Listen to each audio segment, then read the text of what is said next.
We're at a point in time where consumers are asking questions about, is this cheap food policy really worth it? Sure, I would really like to not have to spend so much of my disposable income on food, but are farm families able to support themselves? Have we degraded the water quality? Are we having more and more erosion and losing soil fertility because of the way in which agriculture has evolved?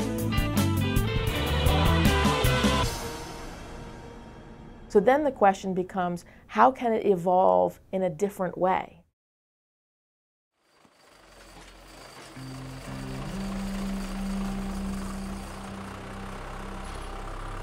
My name's Guy Schwanier. I'm the owner-operator of our farm here in Highgate Center. It's a family farm, and this is a third-generation dairy farm. I think I've come into a nice balance of maintaining production, but always keeping the cow's health as a priority. And that's where I sort of took over and took off from. And I felt that the organic world was where I would fit in the best with that type of mentality. Say you have two apples on the shelf. One is organic, one is conventional. There is a difference. In the organic world, our goal is to let the soil do the work, let the root system go down and pull the minerals and the nutrients from the soil and bring it up into the fruit. But in the conventional world, you're feeding that plant directly with NPK. They've figured out how to give us a nice looking fruit, but yet they haven't figured out how to fill it full of nutrients that support the immune system. For a strong, healthy immune system, you need a full package. You can't have a food with an empty stem. You need a full stem of sugar and energy and nutrients that can only be provided to you coming from the root system of that plant.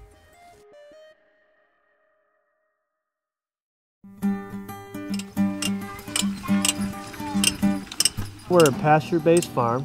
We produce 100% grass-fed beef, pasture-raised pork and poultry. We have a 100-member vegetable CSA.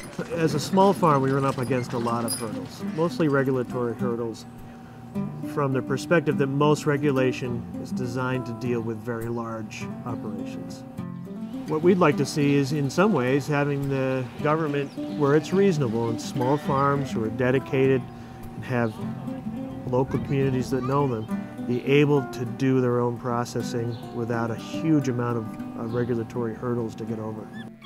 Food sovereignty is our choice. It's people's choice to choose and eat what they want, from who they want, when they want it, and they want to go down the road and buy some farm fresh milk from a dairy farm that they can see the cows grazing happily, and they believe that that would be a healthy product for them to consume. That's their right.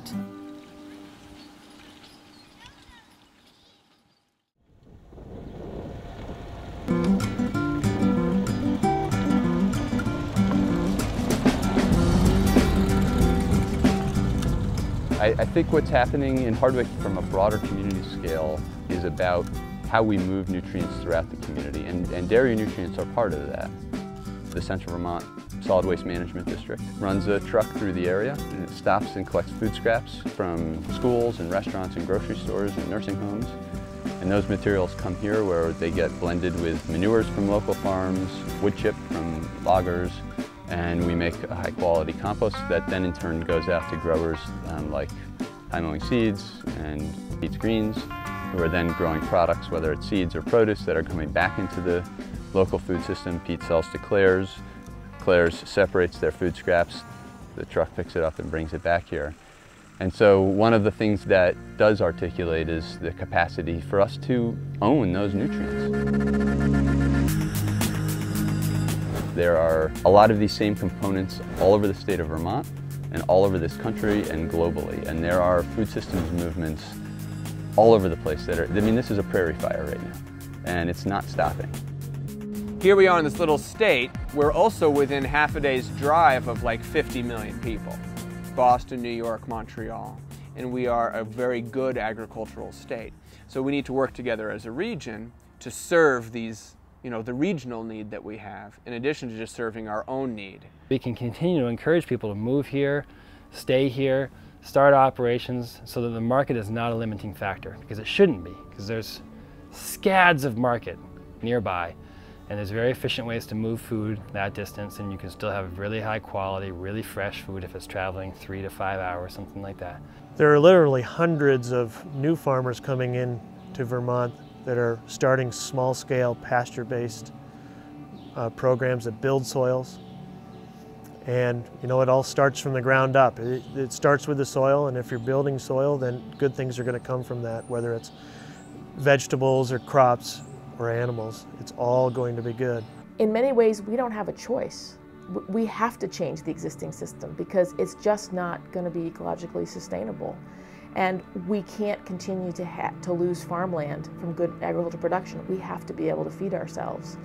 And the question's going to be, who is it that's going to provide that food? Is it going to be a few corporations, or is it going to be the farm family down the road or the food entrepreneur up the street? We need to know that farm workers are paid well.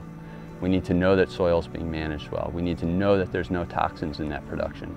We need to know that we're not eroding soil and getting it into our lakes and rivers. And so one of the key pieces is being genuine about what we're trying to do. There is a new consciousness, and we have the chance for the first time to actually strategically develop a food system, not just here in Hardwick or Vermont, but across the whole planet. And we're going to have to.